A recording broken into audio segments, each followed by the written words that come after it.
I gotta tell you, I'm rather unhappy at how grown up my daughters seem to be. I know, I'm not the first parent who's ever expressed that frustration or that irritability. It just seems like I blinked and they went from 9 to 19. Just seems to be the way that they're going. The other day, I became very aware of just how much they had grown when Robin asked me while we were watching a movie if she could snuggle with Daddy. Now, Dad has always had a standing precedent that, anytime you ask for snuggles from Dad, you're going to get snuggles from Dad. But as Robin sat on my lap, my leg went to sleep in a few moments. And I had to deal with that pins and needles feeling that you get whenever they all fall asleep. She was taking up a lot more space than she had ever taken up before, it seemed like. But I toughed it out because I knew at those times that she's asking for snuggles with Dad are getting fewer and fewer. And pretty soon, we're going to hit that lovely age where she doesn't want anything to do with Dad. So I'm trying to soak it in while I still can. More than that, my kids don't really look at me the way that they used to. It used to be whenever I got home for the day, I was met by two curly-headed monsters just running towards me, arms outstretched for Daddy to scoop them up and give them a great big hug. Now, I'm lucky if I get them to look up from their devices long enough to say, "Oh, hey, when's dinner?"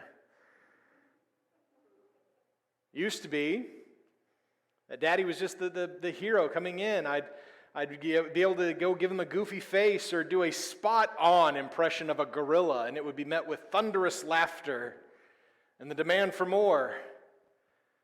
Now I get eye rolls and told to stop being so sus. I have no idea what that means. Oh, okay, apparently suspicious. Yeah. No, not today. Maybe later. It used to be that they would look at me like I could fix anything in the world. I miss those days when they would come rushing out of their room from playing and they'd have their Barbie in their hands, well, in two different hands, the body in one hand, the head of Barbie in the other. It's not a mortifying scene at all. But they would stare and marvel at me as I popped the head back on and showed them that it could move just like it used to. Or there was the world-famous incident of the broken Spider-Man doll. Somehow Spidey's leg just came off. We don't know how. I really would like to know what they were doing with their toys. But they brought Spider-Man to Dad and said, "Daddy, can you possibly fix it?" And Daddy used all his medical know-how and a little bit of super glue. And I got that leg back on. Sure, it couldn't move anymore, but it was fixed. Or there was the time when Adrian's favorite Batman mask, and I mean a Batman mask. In fact, I got evidence of it right here. She wore this mask all the time. You can see she's wearing it in a little princess dress right there. If we'd let her, she'd have wore that Batman mask to church. She definitely may have worn it to the grocery store more than once. But somehow one day that Batman mask got stepped on. And when it did, it cracked. And they brought the Batman mask to me in a couple of different pieces, and Adrian, with tears in her eyes, said, "Daddy, can you fix it?" I said, "I'll do my best, hon." It took me a couple of days and a very quiet trip to Toys R Us, but Daddy fixed the Batman mask. The ears were a little different, the color was maybe a little changed, but it was fixed.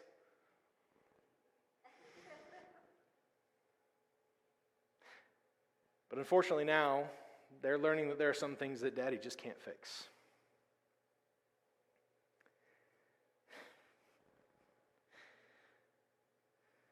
Their boo-boos don't go away with a kiss and a hug from Dad like they used to. Tears don't stop because Dad made that face or sang Blackbird again like it used to. Things don't magically get better just because Dad is there like it used to. I miss those days. I miss the days when no matter what was broken, they trusted that I could fix it for them. And so they'd bring it to me with no hesitation. I miss that. But the cold reality is there's a level of brokenness that no matter how much I might wish, I can't fix for them. I know that because I've experienced in my own life. I'm guessing that you've probably experienced that yourself as well. time when it seems like things in our life have just fallen apart completely. When it feels like nothing is going right, when it feels like the world is crashing down around us and we don't have a single clue as to how to fix it. No amount of patience or understanding is going to make things better. You've probably felt that brokenness. You know the feeling of understanding that things are so wrong, that things are not the way that they're supposed to be, but you don't even know how to begin to fix it. Even if you could, even if you tried to fix it, things just somehow end up getting worse, even when it doesn't feel like they should. You know the feeling of being so broken that all you can do is just sit in the midst of it, knowing that you have nothing to offer. It's not a feeling any of us like. I don't think any of us look forward to that feeling of brokenness, that feeling of helplessness, that feeling of just emptiness. We don't cherish that thought. We don't look forward to those times. They're not exactly things that we would consider to be a good time in our life. And so it can be kind of frustrating, even, dare I say, irritating. You know what? I'm even going to go a step further and say angering. When we read in Matthew 3 that Jesus tells us that blessed are the poor in spirit. See, that word poor that Jesus used there is not just talking about, having a little bit of, being a little low on funds, trying to stretch your dollars, or even living paycheck to paycheck. That level of poor that Jesus is talking about, that specific word, if we go back and look at the Greek, it means destitute. It means bankrupt. It means broke. And I don't know about you, but when I feel that brokenness, that level of just destitution in my spirit, I don't feel very blessed in that. I don't equate the feeling of being broke in my own spirit as being blessed in that particular time period. In fact, I tend to look at blessings completely differently. You probably do too. We look at blessings as when our paycheck comes and there's a little bit of an extra bonus in there. We look at blessing as when we can finally afford that vacation that we wanted to go on. We look at blessing as when we can buy that new car. See, we tend to equate blessings with abundance.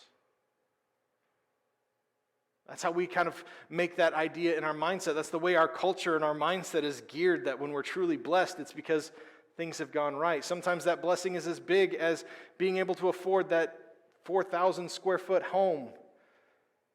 Sometimes that blessing is just Starbucks got our order right. But we equate blessing with abundance. And so when Jesus tells us that that's not what blessing is, it's a hard thing for us to understand. It's a difficult thing. It goes against everything that we understand.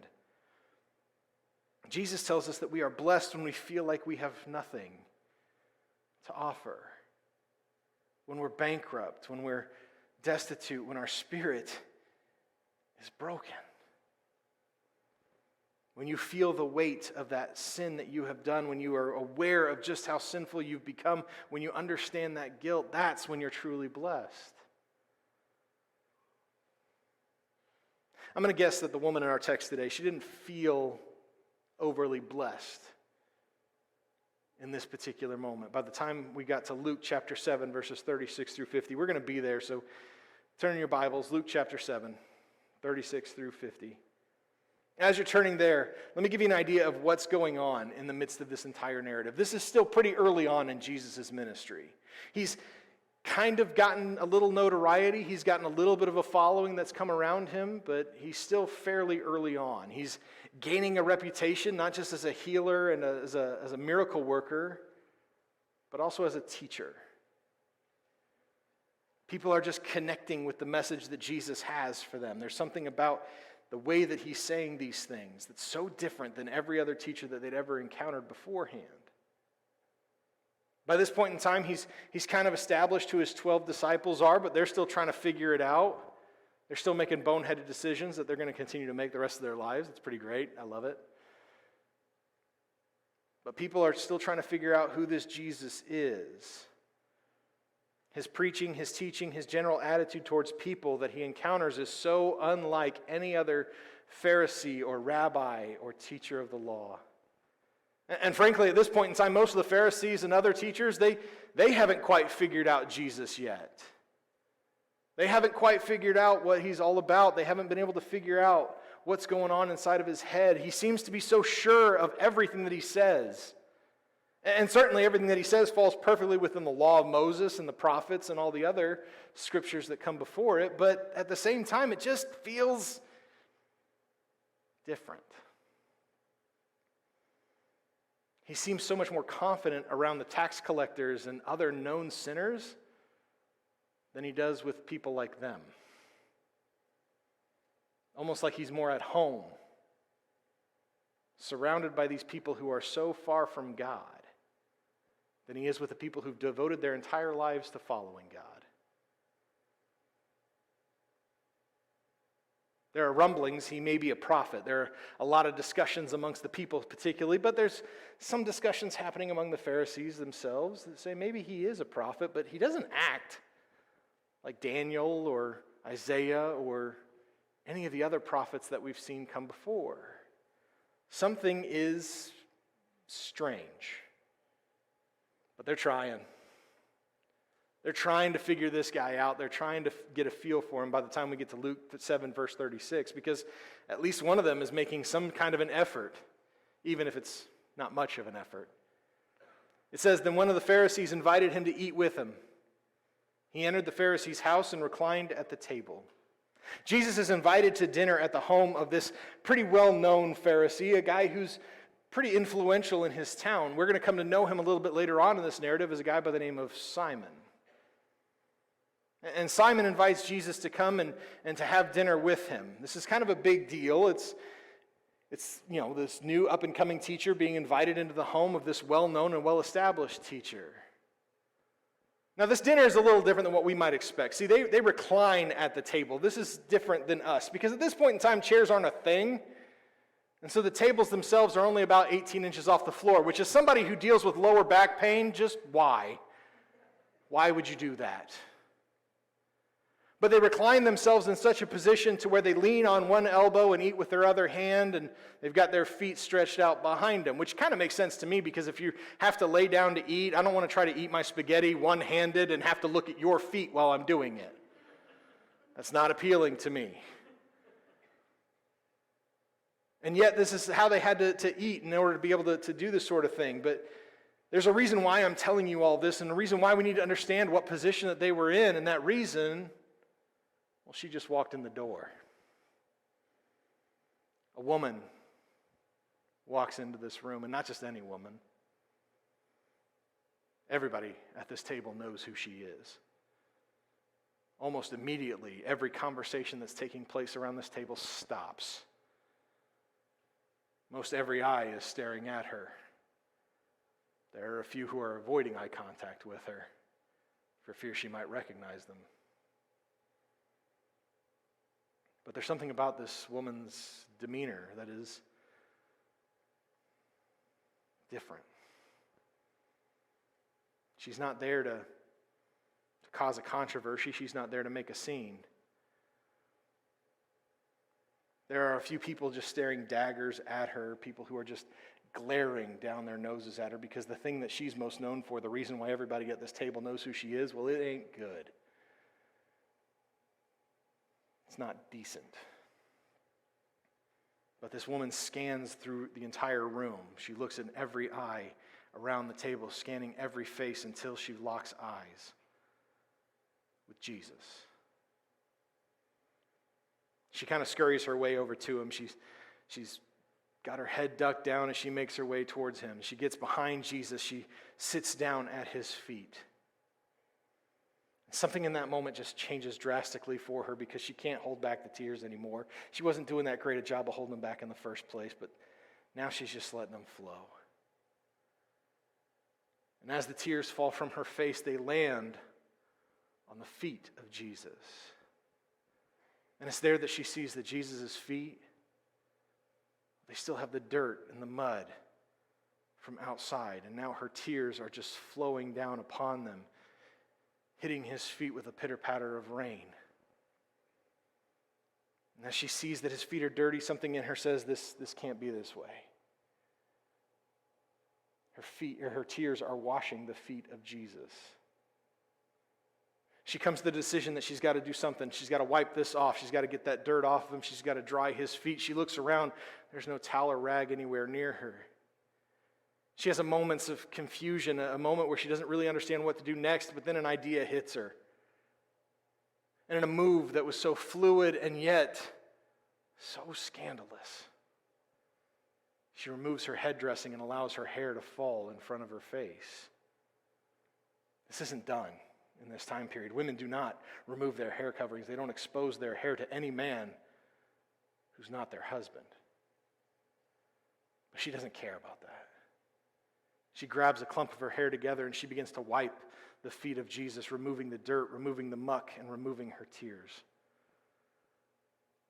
As she wipes it away, there's patches of skin that suddenly become clean. And every time she finds a patch of clean skin, she just impulsively kisses it. Kissing the feet of Jesus while cleaning those feet with her hair and her tears. As time goes on and as the tears begin to dry up and the feet of Jesus become clean, she does something that gets everyone's attention. See, by now they're all whispering. They're all making their accusations. They're all wondering why she's here. What makes her think that she can be here? And we're about to find out why that is. Because she takes out an alabaster jar, a tool of her trade. This woman is a prostitute. The alabaster jar containing perfume. And in a time period where bathing doesn't happen very regularly, if you need to attract men, but also hide the scent of the man before, this perfume was a necessity. And yet she opens up the jar and she dumps out its contents onto the feet of Jesus, filling this room with a sickly sweet smell that's overpowering everything else that's going on. At this, Simon decides he's had enough. Simon has seen enough to make his judgment of just exactly who Jesus is. He says in verse 39, and he spits out his words with such venom as he says, "This man, if he were a prophet, he'd know who and what kind of woman this was, who this woman is that's touching him. She is a sinner." The people around this table, they nod their heads in agreement. They can't understand the audacity of not just this woman's actions, but for Jesus to allow this to happen, this teacher of the law, this rabbi, allowing this sinful woman to not just touch him, but to kiss his feet and to anoint his feet with perfume. Why would he allow such a thing from this woman?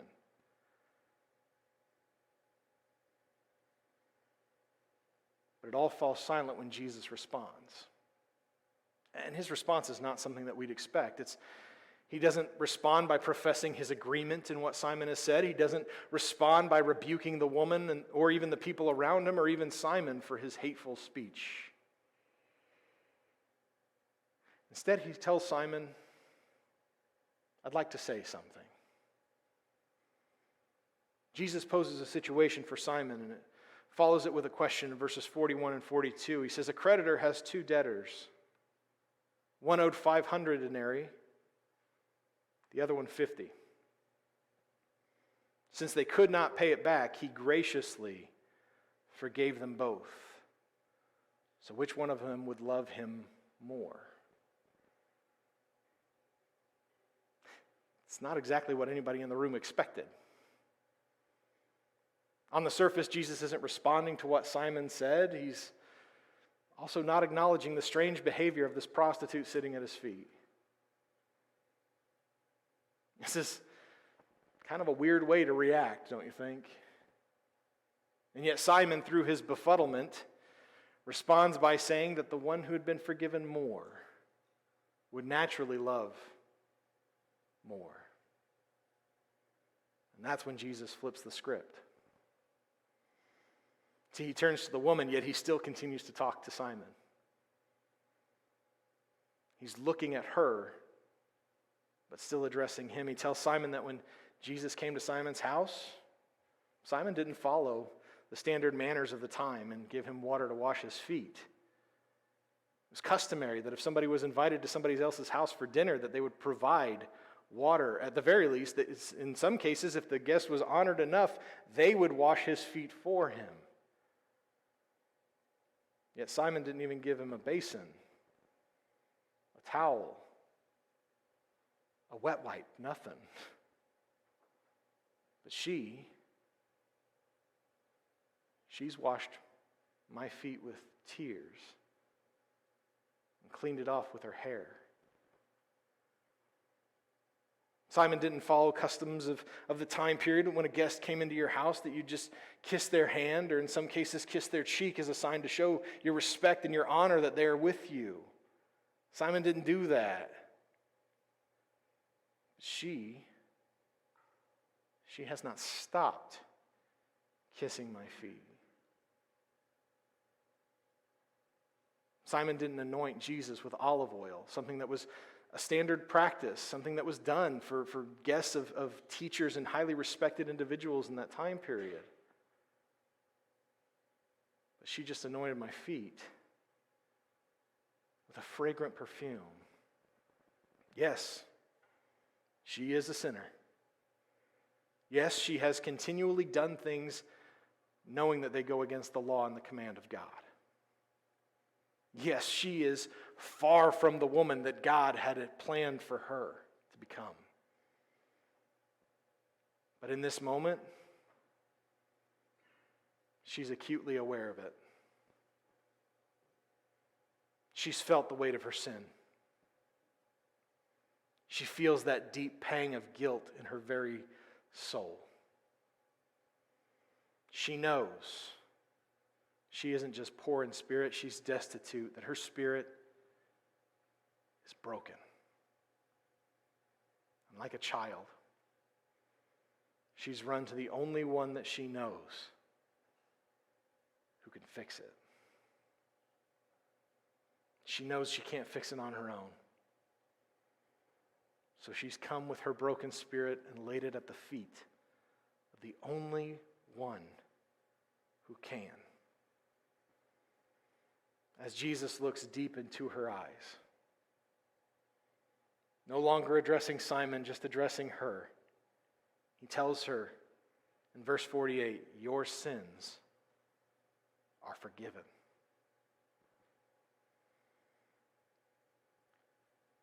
It's such a challenge for us to feel the weight of a broken spirit. It is such a challenge for us to feel so poor, so wiped out, so bankrupt, so empty. It's so overwhelming, even an overpowering feeling. We don't enjoy feeling helpless. We don't enjoy the idea that we can't fix it ourselves. And in fact, most of us, when we feel that level of brokenness, we try to fix it ourselves, don't we? We try to fix it with all sorts of different things, a whole host of things in an effort to fill that crater-sized hole in our heart. We do everything that we can to fix it on our own. And where does it get us? Usually feeling even more broken than we felt before. Feeling more bankrupt than we felt before. Why? Because we can't fix it. We don't have the capability. We're not able to do it. You and I are just absolutely incapable of fixing our broken spirit ourselves. We can't do it. We can try, but it's like putting a Band-Aid on a stab wound. It's not going to work. Instead, we need to take our broken spirit to the one who can fix it. To the one who can begin the process of mending, the one who can begin the process of making it whole again. We need to take it to the feet of Jesus. But for a lot of people, It's so very difficult for them. See, they feel that brokenness. They feel that weight. They know they can't fix it themselves. In fact, most of them even know they need to take it to Jesus. But they don't feel like they can set foot in the church that Jesus himself established. I can't tell you how many times I've heard people say to me that they can't come to church until they fix whatever it is. Whatever sin it is that they seem to fall prey to constantly, whatever disaster is going on in their life, whatever choice it is that they keep seeming to make that they cannot seem to escape, they can't go to church until they fix it. And it doesn't matter how many times I try to remind them that that's not the way that Jesus functions, that Jesus wants us to approach him with our brokenness and allow him to be the one to fix it. Many of them still don't feel like they can come here, that they can walk into any church building bearing the name of Jesus. And I think I figured out why. I think I figured out why so many people cannot bring their broken spirit here. It's because far too often the church doesn't resemble Jesus. In fact, we tend to look like the others around that table. Glaring, casting judgment, whispering. Can't believe they're here. I saw them doing this the other day. If that preacher knew what they did, he wouldn't let them in.